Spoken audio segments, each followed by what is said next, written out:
Okay, so welcome to the 13th lecture of CFD. And as always, I will start with a short summary and also tell you what we're going to talk about today. Today, it's only two topics left that we're going to discuss about conservation laws or hyperbolic equations, compressible flows. And topic number one is to find a way how to remove these terrible wiggles, but still keeping higher accuracy in the rest of the domain. And then topic number two will be a brief discussion on what types of boundary conditions we actually need to specify for compressible flows or for nonlinear conservation laws. This will be particularly relevant for homework number 4 that you're going to solve now about the shock tube, because the shock tube is actually an application of a nonlinear conservation law. In that case, it will be the isentropic Euler equations. So the Euler equations are a fluid flow problem with only two equations, because we assume that the entropy is constant. And in that case, I'll say more about that later, but in the homework problem, you essentially consider a tube, so a box or a pipe with two walls, and then you get kind of waves jumping or traveling back and forth. And of course, there we need to have boundary conditions, and then we need to understand how to specify boundary conditions at the ends. Okay, but let me just start now with the first topic that we would like to talk about, and that is the topic of artificial viscosity. But to kind of motivate that, just like to summarize very briefly what we did yesterday and how this then connects also to the problem of artificial viscosity. So yesterday we talked about different types of errors, and we looked at those in the context of the modified equation, and we realized that depending on how you discretize your equations, you may end up with different leading error terms.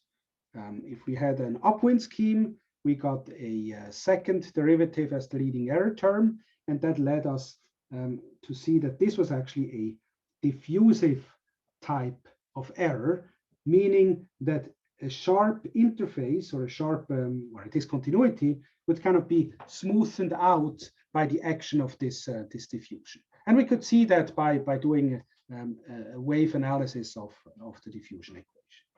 So the first image here, that would be the one for a diffusive error, and that is typical for first order schemes which have as a leading error term a second derivative.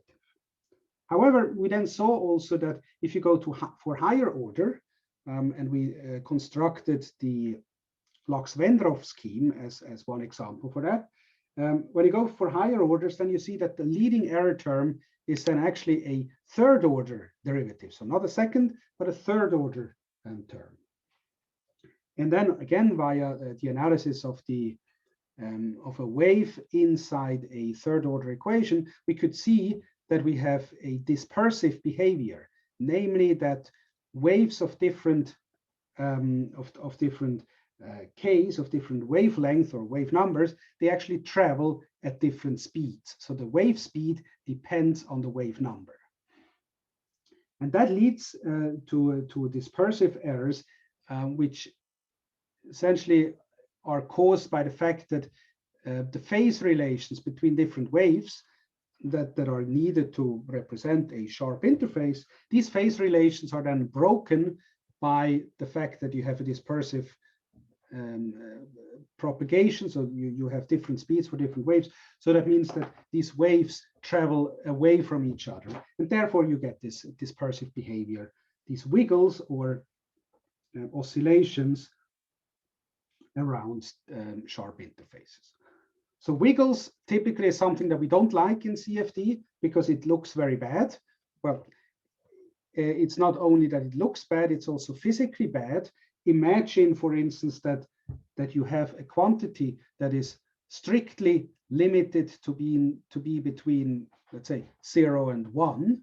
So let's think, for instance, of a temperature which is bounded by let's say the lower temperature and the higher temperature, it's not possible that, physically, it's not possible that you would get a higher temperature than what the boundary conditions would be. But of course, if you suddenly get wiggles, numerical wiggles, then of course, it could be that actually this temperature gets higher. And that is unphysical, and therefore it's something that we don't like. The same thing it could happen with pressure, when you suddenly get negative pressures, which is also something that's just physically impossible. But of course, numerically, you may get it because of these types of errors. But yet, what we would prefer is actually to have a solution that looks much more like the one from the diffusive errors, but at the higher accuracy that the scheme here in the second row provides, because it's a second order scheme. So therefore, people have come up with different ideas. And one of the ideas, the one that we're going to discuss now, is the idea of an artificial viscosity. Artificial viscosity. The basic idea is actually very simple, and comes just from looking at these two figures. We see that viscosity is good because it damps out wiggles. At the same time, high order schemes are good because typically, the interfaces maybe on this side are actually captured much better. So what you would like to do is you would like to combine these two methods, so the low order and the high order method, in a way that you only add a viscosity, an artificial viscosity in those regions where it's actually needed, where you have wiggles. And this is exactly the idea behind it. So let's talk about, or let's maybe write that down first, and then we talk about how we could do that. So for a high order scheme, in the vicinity of shocks, you may get oscillations. So oscillations may appear when a second order or a high order scheme is applied. And the reason for that, we talked about it, but just to kind of remind you ourselves, the reason for that is, well, we have a dispersion. The dispersion of the wave propagation.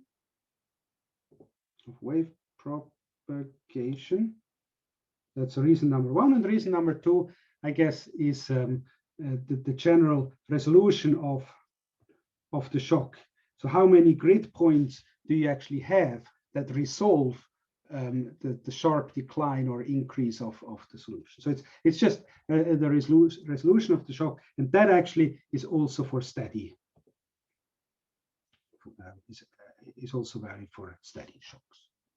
So what we would like to do is we would like to add a controlled diffusion just around the shock region. So how would we do that formally? Well, we take, of course, the example of a conservation law, so something like that in 1D. And now we say, okay, we would like to have something, and we can say it's epsilon times uxx.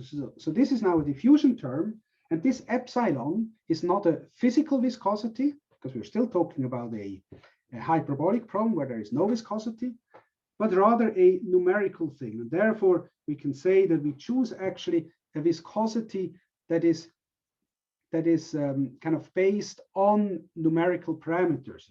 One way to do that would be that we can say that this viscosity is actually proportional to the grid spacing, which also makes sense that if you start to refine the mesh, you get less and less of this artificial viscosity. So that's the idea. So we use this equation to replace our original conservation law, which was simply ut plus f of ux being 0.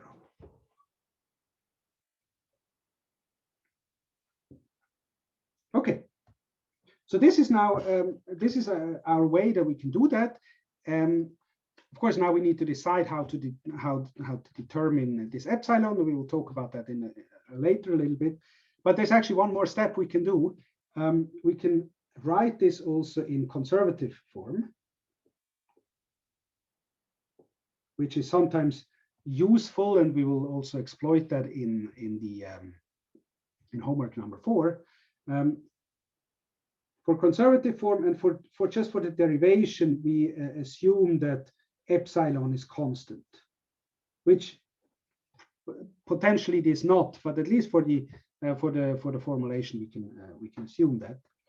So the way would be that we write it like this. So we have ut plus f of u, and then we take the epsilon on the other side, epsilon times ux, and then we do an x derivative of the whole thing.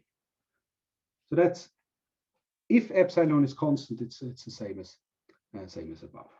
And now, of course, what you see is that this guy here can be considered to be a modified flux function, f tilde of u, for instance. Then, of course, the whole equation would be ut plus f tilde of u derived with respect to x and being 0. And that is then a modified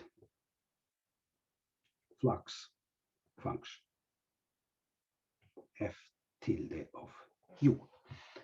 So now we have incorporated the effect of an artificial viscosity directly in the flux. So we just add, or rather subtract, epsilon times the first derivative of u inside the flux, and then we add that, or we use that as the flux function. Now, of course, you could ask, well, why do we do that? Well, the reason for that is in the second formulation, in the conservative formulation, well, we are conservative, and as you remember, what that means to be a conservative, it means that actually the integral of ut, the integral of u in the domain is constant. So that means I'm not, gaining or rather losing u by doing that. So imagine u being the density, and then of course the integral of the density would be the mass. So I would have a scheme that is mass conservative, even if I have a artificial viscosity. And of course that's a good thing, because I don't want to be in the situation that I'm kind of I'm losing mass while I'm time integrating, just because of numerical issues. And that would not be the case in the first formulation that I wrote down here, because there I would really have dissipation directly on the solution u. I have a diffusive term on the solution u, which means that I'm draining u or mass in the example of rho. So therefore, the conservative form is to be preferred. Of course, there's an issue here, and the issue is that my wonderful second order or higher order discretization that I constructed to solve this conservation law, in particular to do the derivative in x of the flux. This, of course, now is a little bit lost because I'm adding an additional term inside the flux, which is presumably proportional to delta x, as epsilon is proportional to delta x, or it's dependent on delta x. And of course, that's something that maybe is not so nice. So because delta x is proportional, epsilon is proportional to delta x, the accuracy, let's see, is reduced to only first order. First order because it's proportional to delta x. So that means that the error that I'm committing in terms of convergence is then, of course, delta x, because I have an explicit delta x in there. So therefore, we should add the artificial viscosity only where it is needed, where it is needed, not just everywhere. Or I mean, you can, but then try to have a low amplitude everywhere and just put then specific viscosities in places where it's needed. And of course, where it is needed, that would be, for instance, shocks or other discontinuities. But the important thing is add this only locally. And this locally can then be done with various ways of identifying whether you are at a shock or whether you have a discontinuity. And for instance, in homework number 4, you will use something that we call a density switch. So we will check, how the fluctuations are, and then we will add a viscosity whenever we think that there's a discontinuity present. But there's different ways of identifying where to put that. Okay, so this is essentially what I wanted to tell you about artificial viscosity. It is a trick to make sure that you can use second order schemes without getting wiggles. So essentially identifying where to kill the wiggles and then put the viscosity there. And you will see this in homework number 4, and you will also see that of course there's a little bit of fiddling involved, because it's kind of a numerical treatment. You just need to make sure that your viscosity is strong enough to remove what is not what you don't want to have. Okay, so this was about the artificial viscosity. There's one more comment I would like to make, and I will get back to that in 2 weeks again, but I think it's already important to mention now. One comment, of course, it's about my favorite topic, namely it's about stability. And it's a stability about stability of a viscous term. I think that's it's an important short discussion that we need to do now, because now we talked about a slightly different equation. We had ut being epsilon times uxx. I'm removing now the convection, because now we're focusing on the second derivative. So now my question is, if I'm just taking a normal scheme, one that we know, an upwind or central scheme for this equation, what would be the stability limit? We know from the advection equation, we had something like this. This should be lower or equal 1 for the advection equation. But now the question is, what would be a similar stability criterion, but now written for the fact that we have a viscosity and a second derivative? Actually, I would like to write it as a viscosity with a u here. So this here was for advection. So let's try to see what stability criterion we get for this case. To do that, we assume with central differences. It's a second derivative, so that means central differences will be stable. So that means my fully discretized system in the end would be, so forward time central space, uj n plus 1 is uj n plus nu times delta t divided by delta x squared. And then we have here the second derivative operator, uj minus 1 plus, no, minus 2uj plus uj plus 1. And this is all explicit, so I'm doing it at time n. Okay. So now what I would like to do is to perform a von Neumann analysis of this. Well, von Neumann analysis.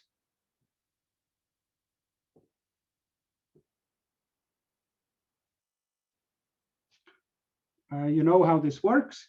we just put in one mode, one Fourier mode, something like that. Ujn is then u hat k n times e to the I k x j. So I take this and I plug it into my equation, to my fully discretized equation, and I try to get the amplification factor out. And I'm doing that. I'm doing it maybe a little bit quick, but I guess you can try to reproduce that later.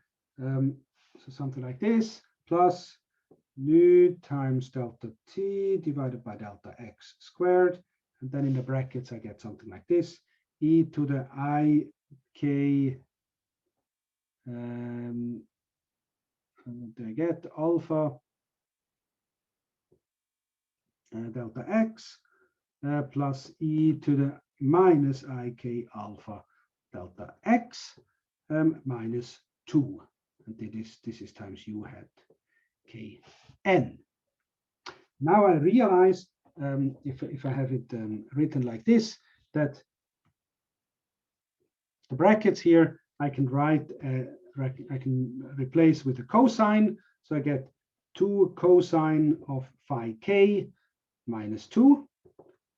And this phi k would be k alpha times delta x.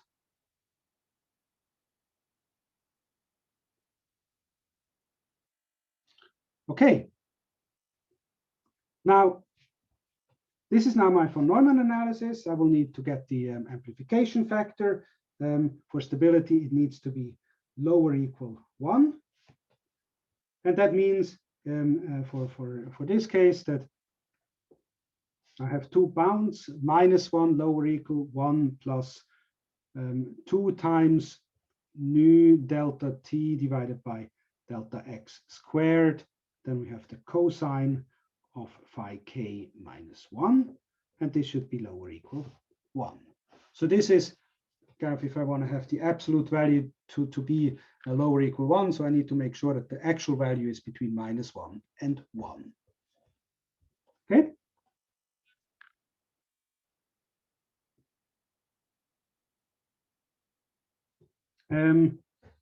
Yeah, so there's an alpha here as well.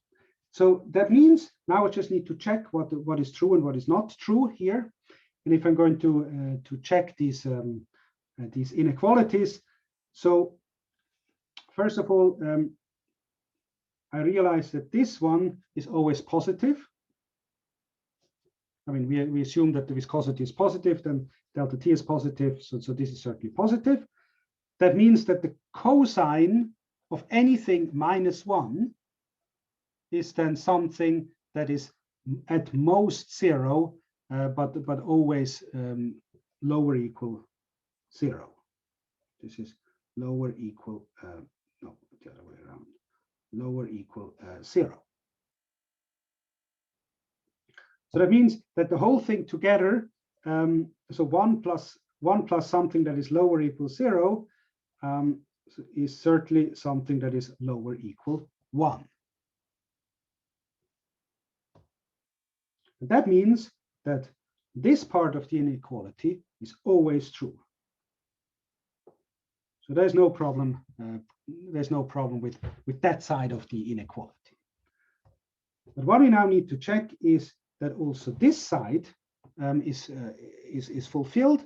And if I'm just starting to work a little bit on this, I can take over the 1 and kind of change a little bit. So we have 2. Oops. Now, of course, I need to change the sign because I'm multiplying with -1. So I have 2 is larger than 2 nu delta t divided by delta x squared. Then I have 1 minus cosine of phi k. Again, if I'm multiplying by -1. If I'm going to continue here, this will then lead to 1/2 is larger equal nu times delta t divided by delta x squared for the minimum value, because the minimum value is then or the maximum value is achieved if cosine is -1. So I get a 2 here, and then I divide by 2, so therefore I get a minus, I get a 1/2. And this is true, as I just said, for cosine of phi k being -1. That's the extreme value. And this guy here actually has a name, or typically we call it beta. So that means that I have now derived with the von Neumann analysis as my stability result for this equation. The stability result is that beta, which I use for shorthand for nu times delta t divided by delta x squared, should be lower equal 1/2. So this is the stability limit. And this, again, we should just compare to what we had before, namely the sigma being a times delta t divided by delta x lower equal 1 for advection. So this was for advection, and this one is for diffusion.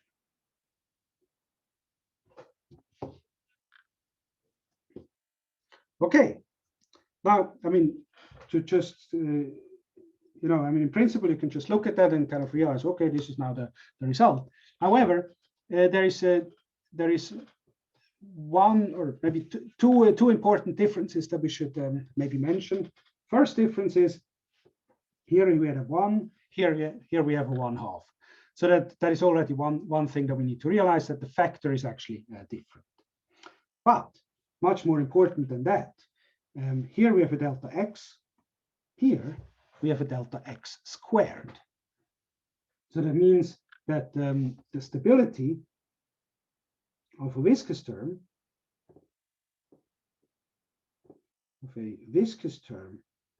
is very sensitive to refinement in x, in delta x. This is a very important conclusion that is that you always need to keep in mind. If I'm halving my grid spacing in x, that means that my time step goes actually down by a factor of 4, by delta x squared, for a viscous term. For a convective or advection term, it just goes down linearly. Delta t goes down with delta x, but here we have delta x squared. And this is very, very important if you think of highly resolved simulations. A viscous term will essentially kill your time step. What it means in practice is that you have a very stiff problem. And we talked about stiff problems earlier in the course. So when you have different time scales in the flow, one very, very fast time scale from the viscosity, which needs to be resolved. Well, what do we do if you have a stiff problem? So a problem where the eigenvalue is very much to the left of the real axis. What do we do there? Well, we typically do. Usually we do implicit A-stable, or maybe even L-stable schemes, if you remember when we talked about that. Implicit schemes for the viscous terms, so second order terms. We will discuss that again when we talk about the project later on, because there we also have Navier-Stokes, and then of course there's a viscous term involved, and we will see the effect of this of the time step limitation for a viscous term. Typically, what we call this is the viscous limit. That is, we try to avoid that somehow. Okay, so this was my comment about the stability of the viscous term. Okay, now I just have one last topic that I would like to mention in the last 15 minutes, and that is the topic about boundary conditions. So boundary conditions conditions for these hyperbolic problems. Because we have now during the last few hours, we actually have ignored the boundary conditions. We haven't really talked about them. But of course, in a real problem, you always have boundaries, and therefore it's important that we start to talk about them. The example or the motivation I would kind of take from the SOD shock tube problem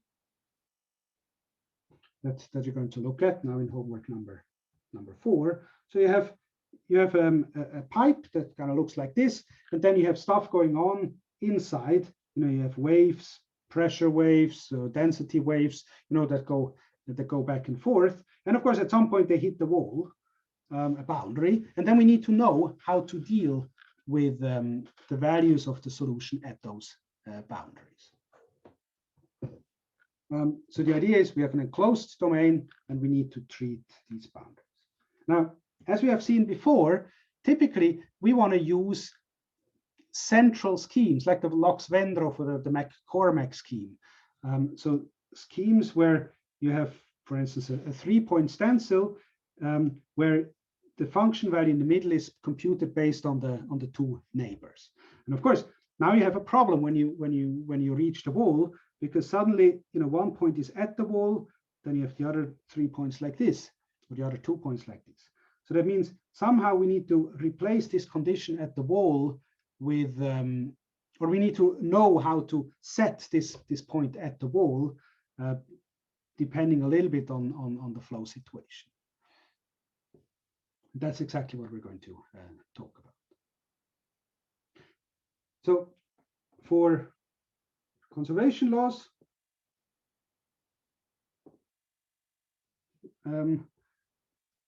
there are conditions at the boundaries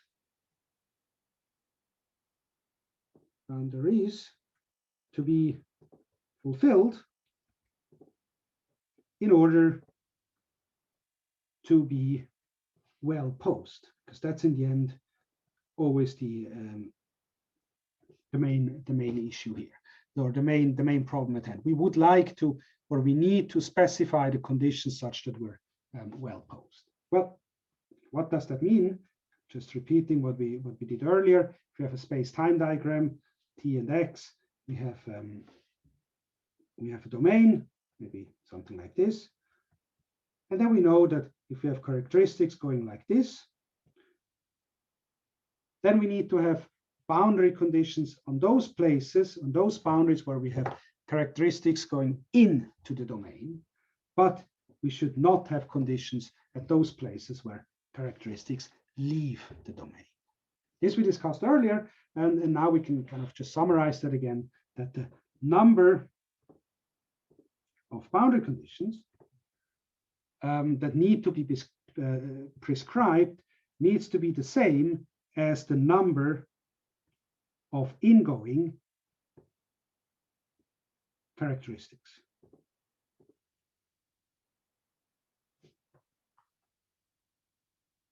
So that means in this particular case, where I have one characteristic, maybe an advection equation, at these sides on the left side, I have one ingoing boundary condition, one ingoing characteristic. So that means one boundary condition. At this side here on the right, I have one outgoing boundary condition, and that means I have no ingoing one. So that means I don't need to specify our physical boundary condition. So here we need boundary conditions needed, and here we have no boundary conditions needed. Okay, so that's kind of clear if we think of a kind of an easy 1D problem with one variable. But now I would like to actually be a little bit more complicated. Let's now look at a system of hyperbolic equations. So something like this. I have ut vector plus, let's say, A of u derived with respect to x is 0. So this now would be a system where I have a variable u, which is a vector, and maybe I can say that u is a vector with 3 entries. So that's kind of that's r. What would that be? 1 times 3, and the matrix A would then be a matrix 3 times 3. So something like this.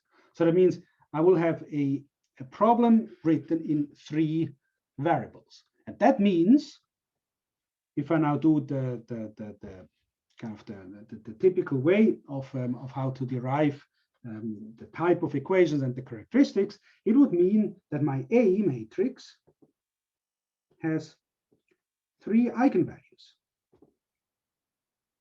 lambda 1, lambda 2, and lambda 3. And of course, that means each of these eigenvalues corresponds to one characteristic direction.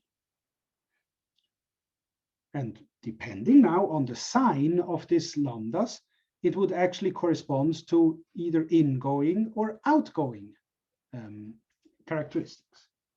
So let's now just do an example.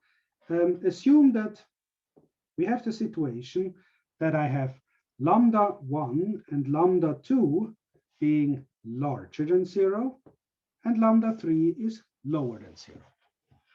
Okay? And I have a domain that goes from, I don't know, from let's say from x being 0 to x being 1. So this is the domain I would like to look at. Now, I have 2 positive eigenvalues. So that means if I'm first looking at this position, I have one characteristic that goes like this and one like this. So lambda 1, lambda 2. And then I have one characteristic that goes like this. And that was lambda 3. Okay? Just because I kind of assume that I have 2 positive and 1 negative one. At this point, it's kind of the same situation because I'm assuming that it's constant. So again, I have lambda 1, lambda 2, and then I have lambda 3 that goes into that direction. Okay, but what does that now mean for the number of boundary conditions that I need to specify? Well, at x being 0, I have 2 ingoing characteristics. So 2 ingoing characteristics. That means I need to specify 2 physical boundary conditions. So I need to, for 2 of these characteristics are actually transporting information from the boundary into the domain. So I need to specify 2 physical values for these 2 characteristics. But now if I'm in the situation that I'm using a central scheme, let's say a Lax-Wendroff scheme, I still need to have also for the 3rd variable, if I think of a discretization, I need to specify a value for this lambda 3. And that means I need to somehow come up with something what we call a numerical boundary condition for this lambda 3. And this numerical boundary condition, this is a condition that is not adding any additional information to the domain, but it somehow needs to be an extrapolation from inside the domain.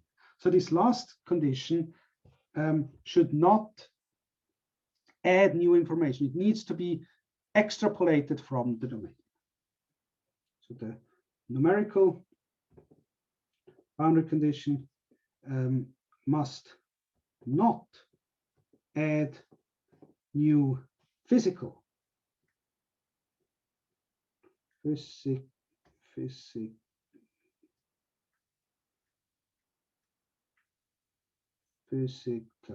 data to the problem. It needs to be somehow extrapolated from the domain. But we need the boundary condition, otherwise we cannot use our central scheme. Now, of course, at the other side, we have exactly the same issue, just kind of the opposite. Here we have one outgoing, one ingoing, or we can do it like this, two outgoing characteristics. That means we have two numerical boundary conditions and just one physical conditions. One physical condition. So you need to be careful in a hyperbolic problem what the boundary conditions really are. Now, this was all a little bit, maybe a little bit theoretical. I can just do a very, very quick concrete example where you also see how this can be used in a real situation. Let's consider the Euler equation with a subsonic inflow and outflow. Okay, what does that mean? So if this is my inflow and this would be my outflow of my domain, it is subsonic, so that means U is lower than C. No, that's the definition of being subsonic. Now, my characteristics are for Euler, it's U plus C, so U plus C, and this is obviously positive, and U minus C in a subsonic case would be negative. And of course, the same thing here at the outflow. We have U plus C, U, and we have U minus C. Something like this. Okay. How many boundary conditions do I need to specify? Well, on this side, two physical and one numerical. And in this case, one numerical and two physical conditions. And I guess you may now start to kind of connect a few things together. Typically, these numerical boundary conditions that we specify, as I said, these are these are boundary conditions that are not allowed to add new information into the flow, so they must come from the inside. And therefore, we actually call them at times characteristic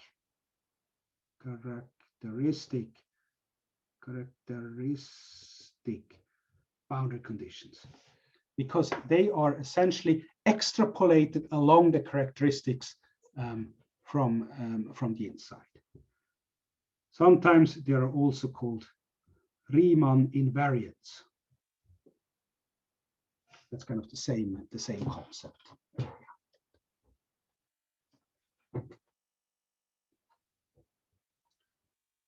Okay. Well, I can maybe just because I have 2 minutes left, I can also do the same with a supersonic inflow and outflow, because that's actually quite interesting. Well, what does it mean for supersonic? Supersonic means that U is larger than C. Well, that essentially just means that now if U is larger than C, that means that also U minus C becomes positive. So that means I have actually all three boundary conditions, all three characteristics that are positive on that side, and of course all three boundary conditions that are positive here as well. But that means that for a supersonic case, I need to specify three physical conditions at the inflow and no numerical one, and at the outflow, I have no physical condition, so zero physical condition, but three numerical conditions or characteristic boundary conditions. Of course, that's very important to realize. That means in a supersonic flow, I cannot specify anything, physical at the outflow. I cannot say, pressure is 0 or velocity is 10 meters per second or anything. I simply cannot do that. I'm not allowed to do that. And of course, that makes sense, because it's It's a hyperbolic problem where all the characteristics are right going. So everything wants just to leave. And my numerical scheme and my boundary conditions need to reflect that. Otherwise, the problem is not well posed. I'm specifying too much. And then, of course, God knows what happens. You may get a blow up, you may get wrong results, whatever. It's just not a well posed problem any longer. Okay, with this, I guess we finish for the topic of conservation laws and compressible flows. And I hope that you now have kind of a feeling for what it means to solve hyperbolic problems using numerical methods, and also particularly the importance of stability, of boundary conditions, but also the importance of conservative formulations in order to actually fulfill the conservation properties of the governing equations.